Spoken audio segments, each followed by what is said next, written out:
RFI et France 24 présentent Mardi politique.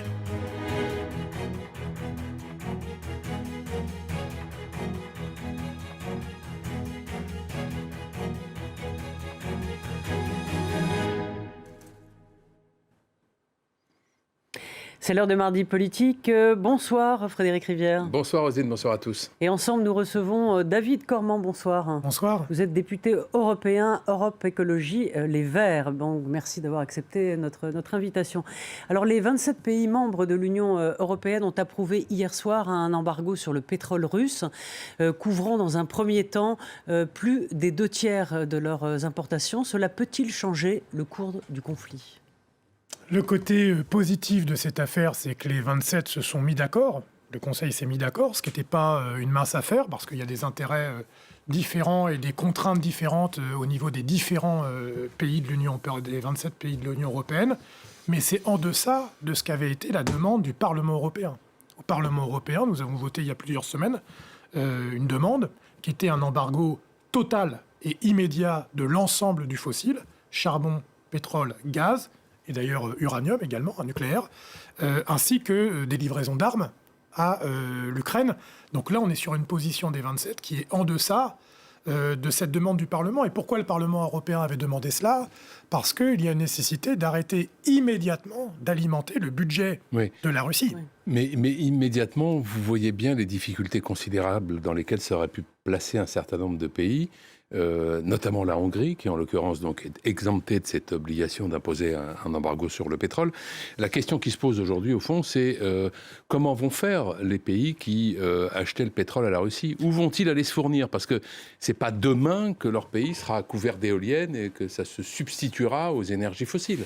Alors d'abord, on est au printemps et à l'été. Donc ça veut dire que les besoins majeurs en énergie, notamment pour le chauffage, pour l'instant, on n'en a pas besoin.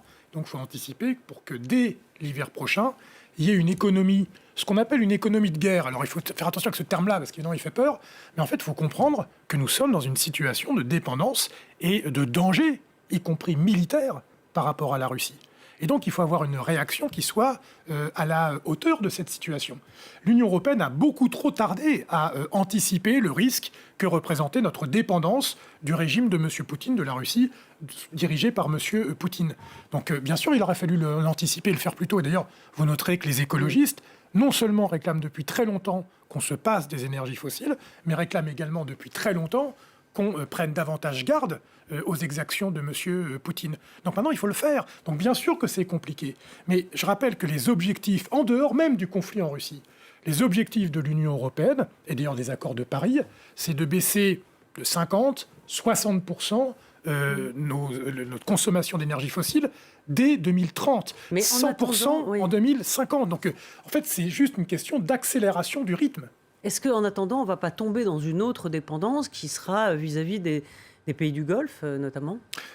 Alors, on est déjà dépendant des pays du Golfe pour le pétrole. Mais plus encore. D'ailleurs, oui, mais en fait, la question, si on veut plus être dépendant de personne, il faut arrêter de consommer de l'énergie fossile. C'est ce que se tue à répéter les écologistes. On n'est pas prêt. C'est ce qu'il faut faire. Il faut être prêt. C'est ça que je vous dis. C'est qu'en fait, on ne peut pas dire à chaque fois. Ça ne se décrète pas. Ah bah si. Non, pardon. On peut décréter qu'on veut être prêt à telle échéance, mais non, qu'on est prêt.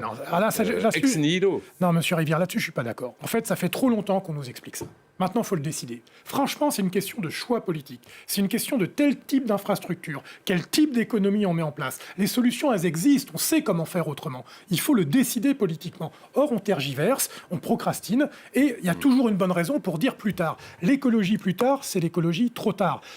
Il y avait l'argument de la question, et qui reste toujours présent, la question écologique, la question climatique. Il y a aujourd'hui, et j'attire l'attention là-dessus, une question de sécurité.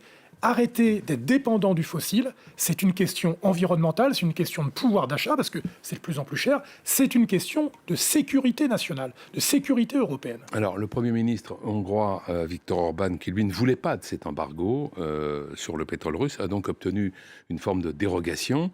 La Hongrie ne sera pas concernée par cette mesure, puisqu'en fait, ce sera le pétrole uniquement qui transite par voie maritime et non pas par oléoduc. Est-ce que c'était une concession nécessaire pour parvenir donc à cet embargo qui va concerner les 2/3 et, nous dit-on, dès que possible, 90%.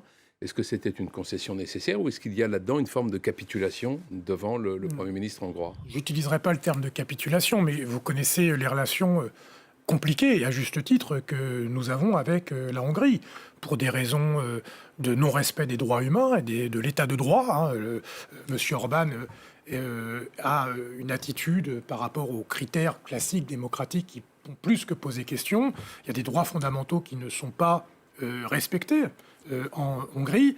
Après, voilà, ils font partie de l'Union européenne et il est nécessaire de trouver des compromis. Quand on est 27, c'est plus difficile de trouver des compromis. Donc moi, je ne parlerai pas de capitulation, c'est sans doute un compromis qui était nécessaire, mais qui est en deçà de ce qu'il faudrait faire pour mettre un coup d'arrêt aux pulsions expansionnistes de Mais il la est Russie. plutôt, Viktor Orban, dans une logique économique ou plutôt une logique politique, d'après vous? Je ne suis pas dans sa tête, heureusement, mais un peu les deux. Un peu les deux, mon capitaine. C'est-à-dire qu'il est effectivement, objectivement, plus dépendant non seulement du pétrole, mais aussi du charbon.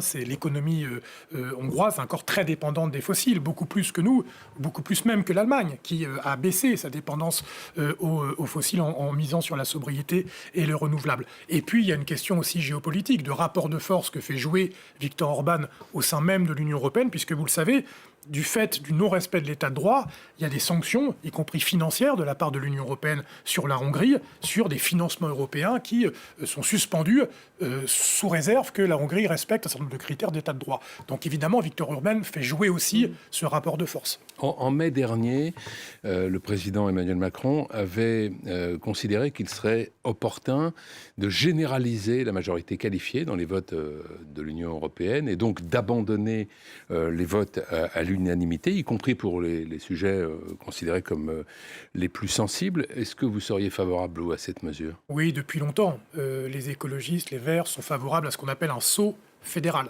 Alors en fait, pour que les gens qui nous écoutent, vous le savez, mais que les gens qui nous écoutent le comprennent bien, moi-même, avant de devenir député européen, j'y comprenais pas grand-chose. Il y a 3 entités importantes qui dirigent l'Union européenne. Il y a le Parlement, c'est le représentant des peuples européens dont je fais partie en tant que député européen. Il y a la Commission, présidée par Madame von der Leyen. Ça, c'est l'équivalent du gouvernement. Comme un gouvernement, c'est l'équivalent d'une première ministre. Et les autres, les vice-présidents de la Commission, ce sont les ministres. Et puis, il y a le Conseil. Le Conseil, c'est les États. C'est les bons vieux États-nations. Ils sont 27, et pour beaucoup de décisions, vous le rappeliez, notamment en matière budgétaire, en matière fiscale, mais aussi en matière de choix géopolitiques, géostratégiques, il faut la règle de l'unanimité, aussi en termes de règles législatives. Il y a besoin de l'unanimité, pas toujours, mais en partie.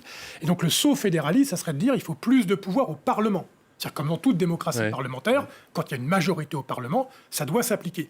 Là, vous avez le blocage souvent du Conseil. C'est pour ça que je vous rappelais tout à l'heure que si c'était le Parlement qui était souverain en Europe, le niveau de sanctions par rapport à la Russie aurait été plus important. Là, ce sont les États qui bloquent. Et donc Emmanuel Macron fait partie de ceux qui défendent un saut fédéral. Et donc il a raison. Le problème, c'est qu'il faut respecter, pour pouvoir obtenir ça, il faut l'unanimité. C'est ce que j'allais vous demander. Voilà. Il n'y a pas moyen de contourner finalement ce cercle vicieux. Il faudrait que les 27 votent à l'unanimité pour l'abandon de l'unanimité. C'est le problème. Donc ça n'arrivera pas. Alors si, parce qu'il y a des momentum ou des moments spécifiques où il y a un intérêt objectif à ce que tout le monde consente à un saut fédéral. Donc c'est ça qu'il faut réussir à faire.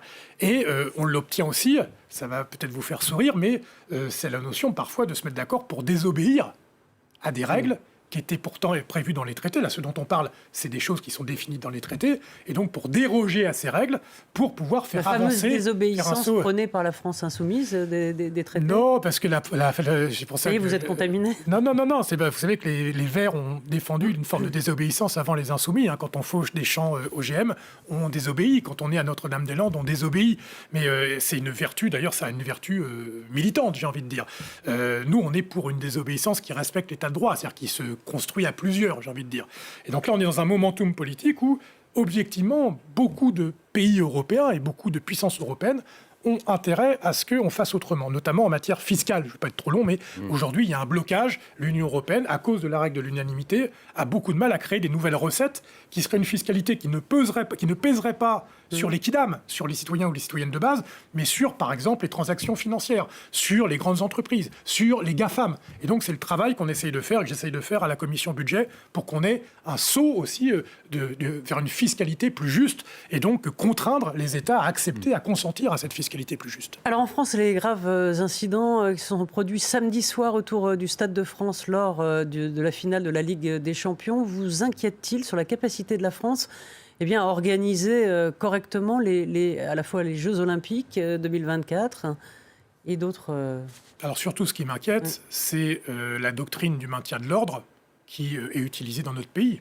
qui est tout bonnement scandaleuse. Aucune autre démocratie au monde utilise cette doctrine du maintien de l'ordre avec, d'une part, l'usage, ça n'a pas été le cas en l'occurrence, mais dans d'autres événements, ça a été le cas, d'armes offensives extrêmement dangereuses, comme les grenades de désencerclement ou les flashballs, qui ont déjà blessé, voire tué des manifestantes et des manifestants à plusieurs reprises dans notre pays, et une doctrine de maintien de l'ordre, si on peut appeler ça du maintien de l'ordre, qui engage le contact.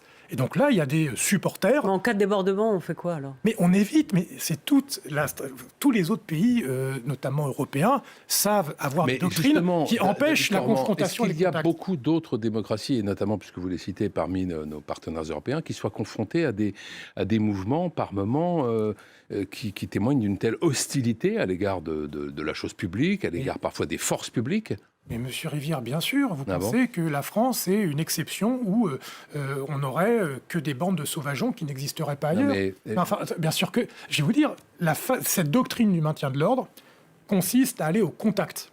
Et c'est le fait d'aller au contact qui, y compris, mettent en action des mouvements. Il n'y a pas une singularité des manifestations qui dérivent vers la violence de manière un peu systématique en France ? Non. Les Black Blocs, ils existent partout en Europe. À chaque fois qu'il y a eu les sommets, altermondialistes, en Allemagne, en Italie, ça existe. Et il y a des doctrines de maintien de l'ordre qui sont beaucoup plus, je veux dire, professionnelles. En France, il y a une forme d'usage disproportionnée de la force pour essayer de faire une démonstration d'autorité. D'ailleurs, les questions que vous posez qui sont légitimes témoignent de cet état d'esprit. C'est comme si l'autorité de l'État devait passer par la capacité à être brutale par rapport aux manifestants. Je crois que c'est extrêmement grave. Et en l'occurrence, excusez-moi, mais au Stade de France, ils étaient où, les personnes particulièrement violentes ? Vous les avez vues, les images, comme moi ? C'était des familles, c'était des enfants, des Anglais qui venaient voir un match de foot et qui vont être traumatisés, exposés à du gaz lacrymogène. Pardon, mais l'usage du gaz lacrymogène, c'est devenu la norme dans votre pays.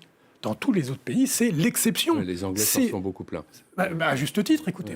David Cormand, que Jean-Luc Mélenchon soit Premier ministre ou non à l'issue des législatives qui arrivent, aujourd'hui, tout le monde s'accorde à dire que la première opposition au Parlement sera une opposition de gauche.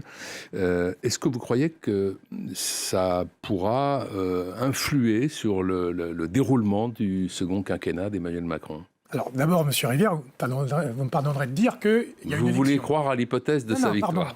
Écoutez, dans une démocratie... Oui, vous avez bien raison, bien entendu. Mais pardon, vous me permettrez de dire quand même que les Françaises et les Français n'ont pas encore voté.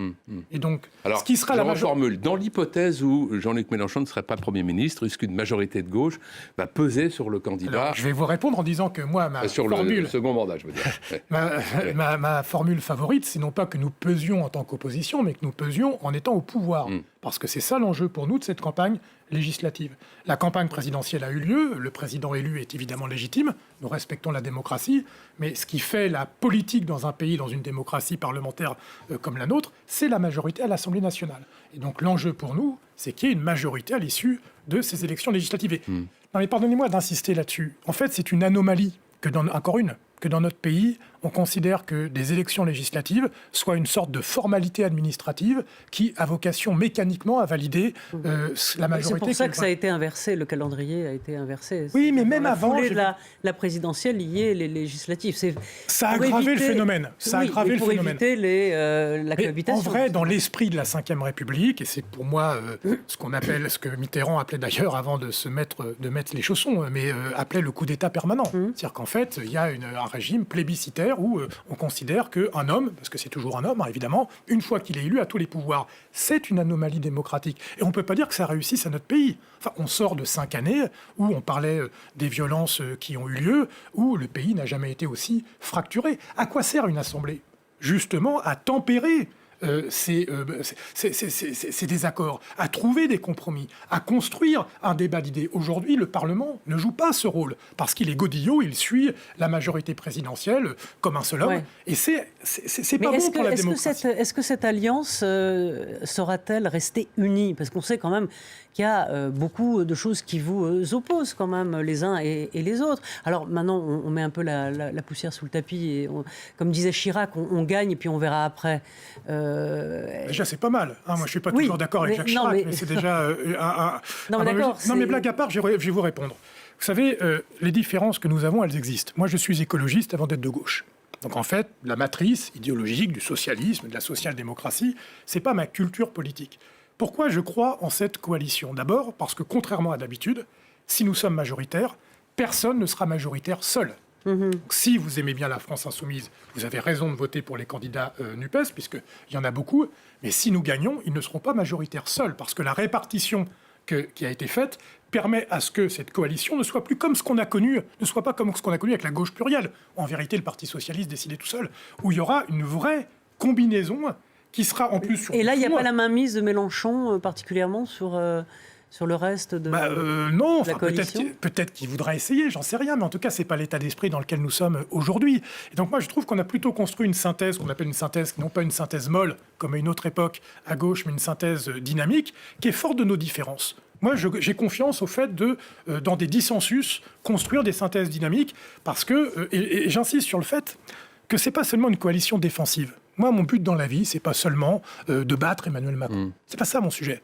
Le sujet qui est le nôtre, c'est d'apporter les réponses dont nous avons besoin dans ce pays et que nous avons mis trop de temps à mettre en œuvre. On a parlé d'écologie, des solutions écologiques. Mais justement... Mais aujourd'hui, le pays est bloqué. Excusez-moi, mais aujourd'hui, le pays est bloqué. Regardez les divisions pas qu'il pour y a. les raisons, forcément. Il y a eu la Covid, il y a eu la guerre en Ukraine. Voilà. Pardon, les Gilets jaunes, c'était avant le Covid et avant la guerre en Ukraine. Il nous reste une minute, David Cormont. Il nous reste une minute. D'un mot, justement, à propos de ces législatives. Vous avez l'impression que la question écologique sera vraiment dans l'esprit des Français au moment de déposer leur bulletin d'enléant ? Je l'espère, je le souhaite. Et si c'est le cas, il faut voter pour les candidats du NUPES. On a tous une bonne raison de voter le NUPES, je vais vous dire. Si vous êtes pour une politique de gauche, il faut voter le NUPES. Si vous êtes pour l'écologie, il faut voter le NUPES. On voit que les premiers pas de nos nouvelles ministres de l'écologie sont plus que erratiques en matière d'écologie. Mais là où vous avez raison, monsieur Rivière, c'est que j'aurais préféré qu'on parle encore plus d'écologie.